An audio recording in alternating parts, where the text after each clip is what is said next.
के देशों को जेलेंस्की की खरी खरी, यानी जेलेंस्की यूरोप के देशों को खरी खरी सुनाते हुए नजर आ रहे हैं। बार बार वो चाहे नेटो हो या अन्य देश जिन्होंने उनका साथ नहीं दिया या साथ छोड़ दिया, उन पर वो बरसते हुए नजर आ रहे हैं। उन्होंने कहा अगर यूक्रेन नहीं बचा तो यूरोप भी नहीं बचेगा। वो सीधे तौर पर ये कह रहे हैं अगर यूक्रेन खत्म होता है तो यूरोप के लिए भी उतना ही खतरा है, इसलिए इस मौके पर साथ देना चाहिए। जनरल साहब, देखिए, मैं वही पहले आपको बता रहा था कि अगर आप प्रेसिडेंट यूक्रेन की भाषा देखें, पहले दिन से आज 10वें दिन में अब वो गुहार कर रहे हैं कि आइए बचाइए।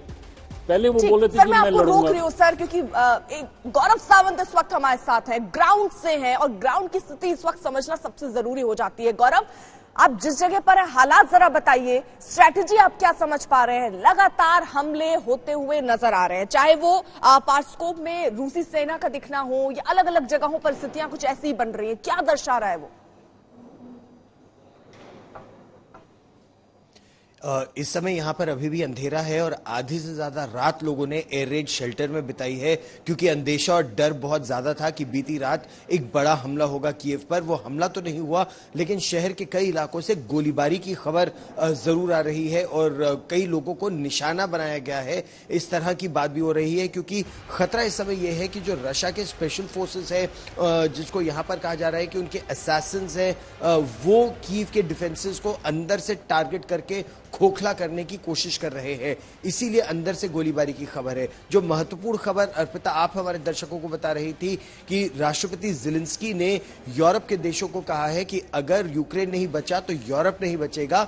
यही बात और कुछ इसी तरह की बात वो आज अमेरिका की संसद से भी करेंगे। आज वो अमेरिका की संसद को संबोधित करेंगे। कल उन्होंने हंगरी में लोगों को संबोधित किया और यही कहा कि हम अकेले लड़ रहे हैं। कहां है वो लड़ाकू विमान, कहां है वो एंटी टैंक गाइडेड मिसाइल्स, कहां है वो स्टिंगर मिसाइल और कहां है वो लड़ाके जो हमारी मदद के लिए सामने आने वाले थे। इस बीच में आपको और बता दूं कि कल देर रात राष्ट्रपति जेलेंस्की ने कहा कि उन पर भी एक जानलेवा हमला करने की कोशिश की गई थी। उनका जो सरकारी ढांचा है, जो मतलब शहर में उनका घर है, उसके ऊपर रूसी मिसाइल के कुछ टुकड़े गिरे मिले और उनका यह कहना है कि एक बड़ा असैसिनेशन अटेम्प्ट था। दो तरफ से उनको मारने की साजिश रची जा रही है। एक, उनको मारने के लिए एक डेथ स्क्वाड भेजा गया है, रूस के कमांडोज का एक स्क्वाड भेजा गया है, और दूसरी तरफ उनको मारने के लिए मिसाइलों का इस्तेमाल करने की कोशिश कर रहा है रूस। सफल नहीं हो पा रहा है और इसका मजाक भी किया राष्ट्रपति जेलेंस्की ने।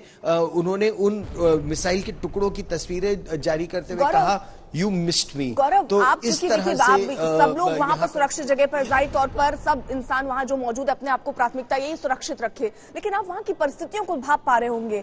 हमलों की तादाद आप पिछले 2-3 दिन से ज्यादा देख रहे हैं, लगातार हमले रूस कर रहा है, एक दबाव बनाने की कोशिश कर रहा है। तीसरे दौर की जो बातचीत होनी है उससे पहले लग रहा है आपको ऐसा?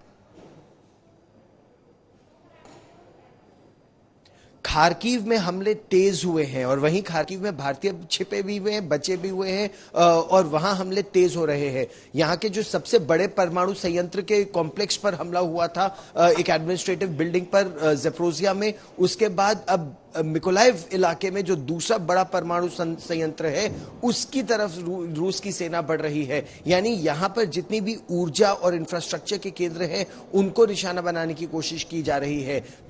वैसे कीव में अर्पिता, मैं आपको बताऊं, कभी 4 धमाके 5 धमाके सुनाई देते थे। पिछले 24 घंटों में 25 से 30 धमाके सुनाई दिए हैं और अब शहर के और पास आते ये धमाके हैं। तो ये आहट है खतरे की, एक बहुत बड़ी आहट है कि ये खतरा अब लगातार बढ़ता जा रहा है। इस खतरे से बचाव का क्या लोगों के पास कोई उपाय है? अंडरग्राउंड बंकर्स में छिपने के अलावा कोई उपाय नहीं? क्योंकि ये कहा जा रहा था कि पूरी तरीके से कीव को आइसोलेट कर दिया जाएगा, वहां पानी सप्लाई हो, बिजली सप्लाई हो, ये स्ट्रेटेजिक समझ में आ रही थी कि ये सब बंद कर दिया जाएगा ताकि कीव आइसोलेट हो जाए और मजबूर हो जाए सरेंडर करने को। क्या ऐसी स्थितियां हैं वहां पर?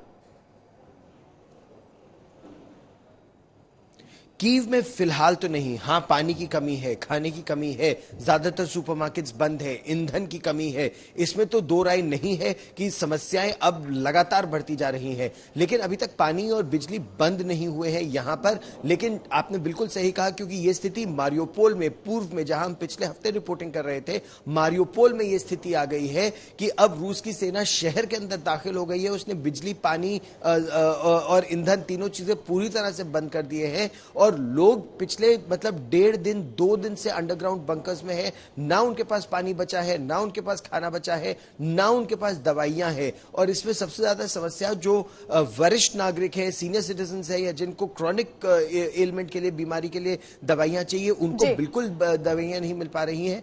वहां के जो मेयर हैं उन्होंने आकर कहा है कि अब हमारी रक्षा की जाए, क्योंकि अब हम रूस के इस हमले के आगे अपनी रक्षा करने में सक्षम नहीं है।